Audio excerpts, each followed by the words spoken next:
สบายดีพี่น้องวัดจุกุทุกคนมื้อนี้สิมาเฮ็ดขั้นส้มบ่พี่น้องเด้อมาเฮ็ดขั้นส้มเฮ็ดปลาเลยแต่เฮาสิขั้นส้มเอาพี่น้องปลา3โตเพิ่นว่า3หรือ2ว่ะแล้วไปถามใหม่กับพี่น้องพี่น้องบัดนี้อ้นก็สิมาเราซื้อบ่ใหญ่เนาะเราเก็บก่อนเนาะนะจ๊ะทอดเก็ดแล้วเอาแต่เนื้อเพราะว่าเราสิเฮ็ดก็อันขั้นส้มใหญ่อะไรเนาะเพราะมันโต2 โลผมบอกคนญาติรู้ตัวนี้ค่ะบางทีเขาสิก้อยเอามาหนึ่งก้อยเอามาหนึ่งโอ้ยเอาตัวน้อยก่อนพี่น้องเลยตื่นทานเบิ่งพี่น้องเลยอ้นทำการอันนี้ก่อนเดินบ่ได้ดอกทำการเพื่อจะฆ่าก่อนเสาะเก็ดก่อนพี่น้องมาสิเฮ็ดอันนั้นพี่น้องเอ้ยท่านส้มมาแล้วเฮ็ดกับแกงให้อะนะแขกอ้นพี่น้องเอ้ยแขกเพิ่นมาให้พี่น้องเด้อสบายดีพี่น้องทุกคนเอาอ้นเนาะเขาบอกเขาต้นแก้วกันอยู่ครัวก็ว่าบอกมือเขาเล่นเลือดข้าวเวลาจะชนกันเวลาจะชนไว้หั่นแหละอ้นก็อาบน้ำแต่งตัวพี่น้องเอ้ยแขกมาพี่น้องเอ้ยนี่แหละอ้นกับมาได้อ้นกับมาพี่น้องมาบ่ได้กับบ่ได้มาพี่น้องมาช่วงนี้ค่ะยุ่งๆเนี่ยพี่น้องอ้นก็ได้แล่นพุ่นแล่นที่พี่น้อง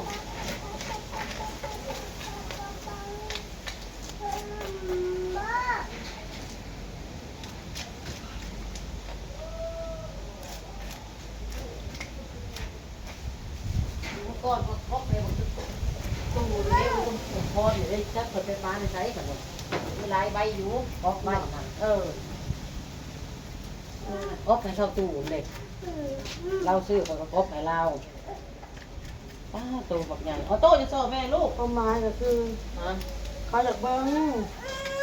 เบิ่งก็มันเป็นสื่อเลยจะเขาอยากเบิ้งเขาก็ว่าทุกก๊อบตัวนั้นก็ได้ดอกความหมายของเขาว่าบางทีน่ะบางทีเขาก็แล่นเองนะซะน้อยบ่เห็นหัวตัวเห็นแล้วหมอนี่พ่อบ่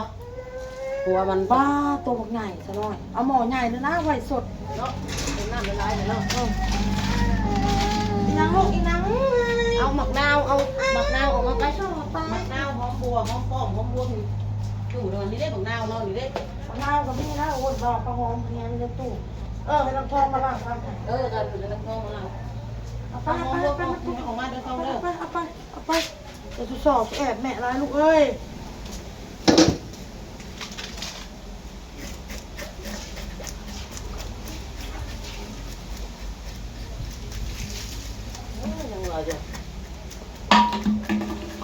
เขาสิเบิ่งกันนั่นบ่คนเขาอยากเบิ่งกันนะฮะอันตัวพกนะ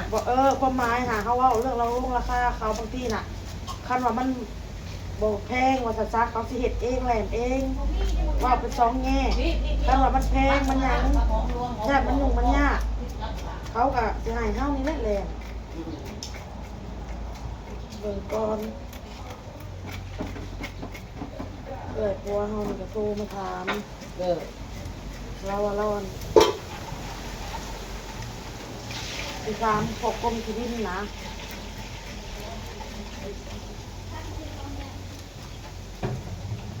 เราก็สิเฮ็ดบ่อุทุมพรนี่ซะหน่อยเราเฮ็ดแล้วบ่โอ้น้ำเปื้อนมันจะโดนแล้วบ่เลยเราเอาน้ำเจ้าก็แต่ซื้อกูแล้วเราเลยแต่ซื้อคนเราไปถามที่บอกเราไปถามแล้วเนาะว่าเราเสนอเห็ดและของเราเนี่ยคณะอยากถามสื่อเราเห็ดเรื่องเห็ดใบตะดินพี่น้องอ้นอยากเห็ดใบตะดินเงินนั่นแหละ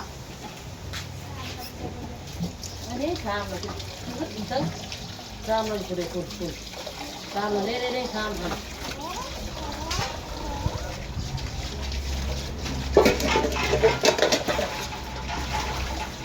ว่ามาสอบแม่ดูเด้อ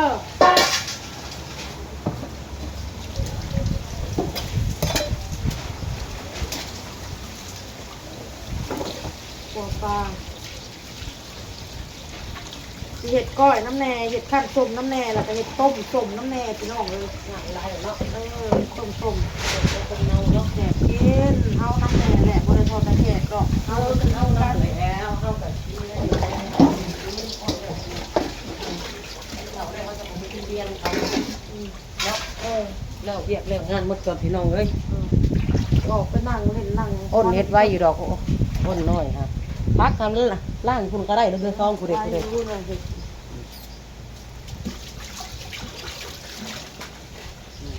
ปลาบักใหญ่ๆปลา ไหนนี่เลยอันนี้สิสำเร็จแล้วบัดสำเร็จเอาอ่ะนะเอาซีนมันเอาลงหลุมก่อนตัวนี้ เสยไว้ก่อนสำเร็จเอาเนี่ยมันตายข้างๆมันก็ได้ดอกมันคือตัวปลาเนาะโคจริงไทยเราอยู่ไอ้ทองกูเย็นมีรถไปงานบริดีก็มีบอกจะถามเราไปโคจริงผมจริงไทย โอ้โหจะใครข้างหน้าดิจะไปกอ เบิดแล้วไปซับสิ ไปเอาอยู่ไปเรือนเฮาค่ะเป็นกอเลยโหจะใครน่ะ อะไร ต้องโทรกอไปย่างไปเอาลูกทอง ค่ะเอาไปเข้าไป คลิปนี้ก็สิเงาๆเนาะ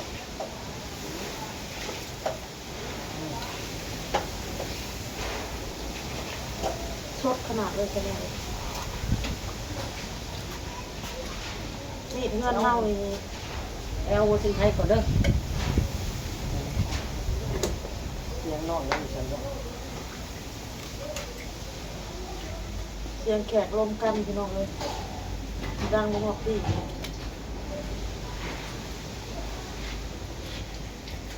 ดูเฮาเนาะมันเสียงปากเนาะนั่นกันรวมกันเว้ากันเสียงดังปิดกันอยู่นะ ออกประวันมาแล้ว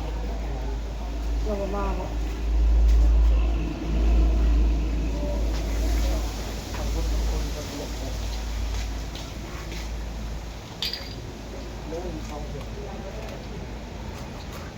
คือกันนะกับปัวเขา เนาะ คอยบริเกียรติเจ้าคอยบริสร้างเจ้าคอยเป็นคนอันนี้สัตว์ อ่ะคอนยามคอยจะป้ากับป้าคอยย่างไป แม่นกันเดียวกันเลยคนยามมากกว่ามา อ้าวแม่ครัวสองคนเนาะกินแม่แม่ครัวกันเลย เป็นตัวคนแรกจริงเนี่ยนะ ไม่น่า ป้าตัวยังมีคนหยกเลย เจ้าจะมาเสิร์ฟวะ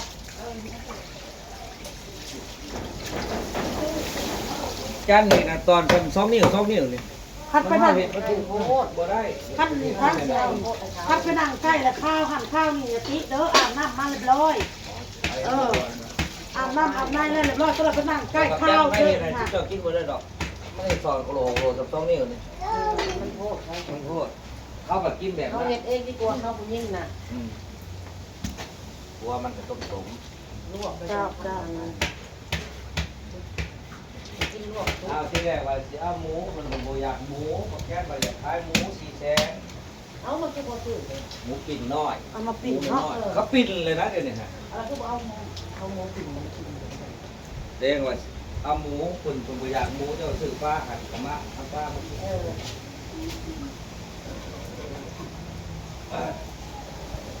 เอาบ่ได้เบียร์มันเรียก ตัวน้อยมันถูกมีดแล้ว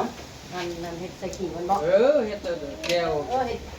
เจียวขี่มานำ ติดเตียวขี่ อ้อขี่มันอะไรกับมันใส่หมกเป็ดปุ่น เดี๋ยวจะเอาใส่ถ้วยเมียนรถ เราคิดว่าเอ็ดเราต้องขี่ขี่ทันเจียวขี่ เตียวขี่ว่ะ แล้วก็เจียวขี่ปลาไข่ปลาน้ำเลย โอ้ยโอ้โตคนอยู่ลาวนี่สิก็มี เอ็ดขี่เจียวขี่ไม่ไรวะ เฮ็ดตามแจวแล้วก็เอาขี้มันใส่ แม่น เนี่ย เดี๋ยวใส่ถ้วยไว้ อ้อขี่แล้วนี่อ้อเหรออ้อไว้เลยเหรอเอาไปเลย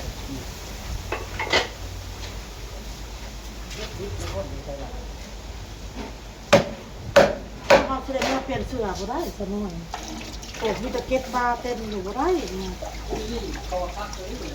ง่ายบ่ ฟังดีครับลงบ่เฮงอยู่หั่น ง่ายบ่เลยโอ้ ได้ก้นแล้วก็ซื้อเหนียว พอเขาไปกินอยู่หน้าบ้านเอาซะหน่อย หน้าบ้าน ซะหน่อยปัดกินเขาก็ไปกินอยู่หน้าบ้านเอาง่ายมากก็ง่ายโลดปัดกินเขาก็ไปกินอยู่หน้าบ้านโต๊ะน้อยจะมีโต๊ะน้อยนั่นแหละมาจากนั่งนักเตียงเบิ่งนัก ล โต๊ะ มแห้งเหรอลมพัดหนาพัดหมดเขา ปัดหน้าปัดหัวเขาแล้วเขามุนมัด ไม่ใช่หมกน้ำตุ่มโอนเนาะ ในเขาเราจากนั่งหน้าบ้าน เช้าเลยหนาว่านั่งบ้านก็ได้เลือกโซนเลย ให้แม่น้อยเจ้าแหละ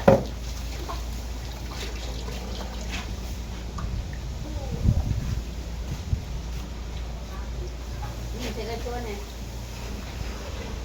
เป็นยังไงฮะ นี่คือว่า เจ้าเบิ่งสอดคนนี้สิเจ้าเบิ่งแม่เฮ็ดกินพี่น้องเอ้ย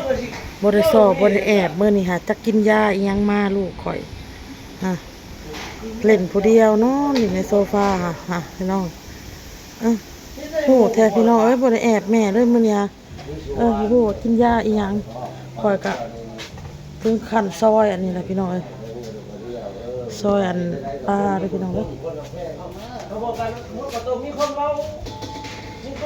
เขาบ่ลงมันเอาตัวไหนมาลงสมมุติว่าคือโดนโอ้ยอีหลาแล้วกูบ่ได้ขึ้นได้บ่กูสิพ่อมึงเนี่ยดีใจแล้วบัดนี้มาไปพระอูคองเห็นคนตัวเอง ตาน้อยโอเคเอาเบิ่งเลย เห็นป่ะ ตาน้อยเอาเบิ่งเลยไหนพวกมันเรื่องอะไรหลายๆลวก ทำนี่เลยลวกกันเอาไปอีกนิดนึงอันนี้มันลวกทุกเพราะลวกทุกได้ไม่ได้ทำ เห็นป่ะแต่ว่า ลวกทุกเป็นสองงาน เลื่อนเนี่ยแล้วเรื่องไปว่ายาประมาณเช่นนี้เกิดเป็น เส้นเลือดไม่เห็นเรามาทำการเกิดเลือดเราไม่ต้องการเลยสบายแล้วเลือดตายแล้วสบายแล้ว เฮ้ยผมมีไม่ได้ ตรงนี้ไม่น่าเราไปเลยนะแม่เอา อ๋อควันละจืดเราปล่อย เราไปกินขนมเรา ผมเป็นคนยอกแล้วแล้วมันลืมไปโอ้ย เดี๋ยวยังแข็งแรงดีเลยนะบ่าวเอ้ย ไม่เราค่ะเราข้าวหยกเอาหยกเอา ประเด็นตลอดรุ่นนี่ไปกับหมอว่ะรุ่นเลยรุ่นไปบ้านได้มันมาเดี๋ยวหมอไปนอนดูเปรย์เพื่อนมาเองมาโรงเรียนอ่ะเราเคยมาใช้ที่นี่โอ้ เดี๋ยวเราคนกัน คนมันเนี่ยนี่ เดี๋ยวคนกัน เล่นเล่นน้ำหนาวห้องหนาวประเด็นเพราะมาที่ห้องหมอได้กับเรา เผ็ดแจ่วย่างซีฟู้ด ว่า เผ็ดไม่แจ่วสะดวกปลา เราเสียใจแก้วมันเสียเขาเสียแล้วแก้วเป็นแก้วที่อย่าง เพ เดียว ราะว่านี่กูไปทางนี้ เผ็ดพงบ่ได้พอ คน นะ เออนี่ได้ ออก เสีย ทางใดก็ไม่อ ขั อ ว ก เอานะ ตัวอะไร มันหลาย เรื่องกระชอกตัวคนนั้นกระชอก จ่าเอาก็ได้เอาจ่าเอาก็ได้ พี่นี่ก็พี่ที่ได้ลูกจะไปจะมีมันเนี่ยเนี่ย พี่โดเชียวแบบนั้นฆ่าอะไรนี่ ซะละสิขั้นส้มขั้นแม่แล้ว อะไร นะ เนี่ย แล้วนะพี่น้องเอ้ยบัดนี้ ต้องเข้าบริจาคอะไรเดือดเลย อันนี้ขี่ปลาเด้อพี่น้องเด้อเพิ่นสิอ้อพี่น้อง อันนี้ดำๆนี่บีมันพี่น้อง ลูกแล้วพยามันนางมันพี่นี่จะมา อันนี้สิขั้นส้มเด้อพี่น้องเด้อ พี่จะมาเลย60 บาท ขั้นซ้อม มันจะ อันนี้สิต้มสดน้ำพี่น้องอันนี้นะ จำก็ไม่แล้วเลิกทำแล้วเสียแก้วอะไรแล้วก็แล้วได้ อันนี้คือลวกพี่น้องเนี่ยสิลวกแล้วก็กินกับแจ่วส้มบ่ เข้าไปแล้ว จำแจ่วส้มพี่น้อง แก้วได้ เพราะว่าเพิ่นสิเฮ็ดแจ่วขี้ปลาหั่นแหละ เ จำกับแจ่วขี้ปลา มันลงตับเลยบอก โอ้ยธรรมดานะมันทอดมือ คักอะไรพี่น้อง มันขึ้นไปหั่นโมง3 เมตรลุกปุ๊บมันขึ้นนั่นมันอยู่เทิงนี่ สิลวก กระป๋องที่ช้อนมันลงมาขับมันนี่มัน ลง2ก๊กพร้อมกันเนาะ บ่แล้วกบมันลงน้ำหลังแล้วเรื่องกบตัวมันทับตายน่ะ ออกข่าวเลยเนาะเขาเก็ดออกข่าวอะไร แม่นละออกข่าวอันนี้แหละก๊กทุเรียน แต่ น่ะ ว่าเขาเอาไว้ว่าเท่าสุกกระเสริมใส่เนี่ยซ้อนคงแค่ขมวนเพราะมันเมียมันอยู่บัดกาหน้ามันคงทำเลย แม่นละเมืองคุณคำแขงคำมวน งานไทยแบบเนาะ แล้วเว้าเรื่องอ่ะนะพี่น้องวางออกข่าววางต้นทุเรียนทับนะลูกหลานลาวเราเว้าฮะพี่น้องของซะน้อยนี่แหละและนาบ่าวเราเว้าว่าลูกหลานนี่แล้วว่ะเอ้าจะให้แม่มาเบิ่งเพิ่นโยมเอาโกยเอ้า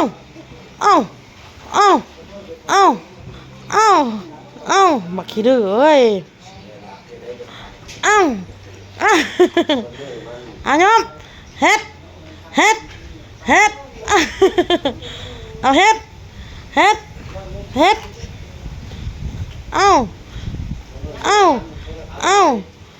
โอ้ยให้แม่เบิ่งให้แม่มาเบิ่งเพิ่นมาบัดนี้กับแม่น้อยเราสิมาลวกปลาเด้อพี่น้องเด้อพ่ออ้นน่ะทำการสำเร็จยังแล้วเรียบร้อยพี่น้องก้อยขั้นส่งกันแล้วก้อยกันแล้วเรียบร้อยมันนี้สะน้อยเราก็มาลวกปลาเนาะลวกกินกับแจ่วส้มเด้อพี่น้องเด้อแจ่วส้มก็เฮ็ดแล้วเรียบร้อยเนาะออกไปเลยเนาะยังแต่ลวกแล้วแล้วก็ ลวกแล้วไปเสิร์ฟ กินนะพี่น้องโหไปนั่งกินอีกก็ได้เนาะ ไปนั่งคนเขาเนาะ เออ ได้ไอ้ข้าวเดียวหรอกทู แล้วเรียบร้อยอันนี้ลวกพี่น้องอันนี้แจ่วส้มผักสลัด อันนี้ก็คั่วพี่น้องคั่วก้อยปลาให้มันสุกก่อนต้มหะกินน้ำล้างเอาพี่น้องเฮ็ดได้ซะมันบ่แล้วโอ้กล้องก็ได้บ่โฟกัสเอ้าลาให้ในเด้อคลิปนี่เด้อพ่อกับคลิปหน้าพี่น้อง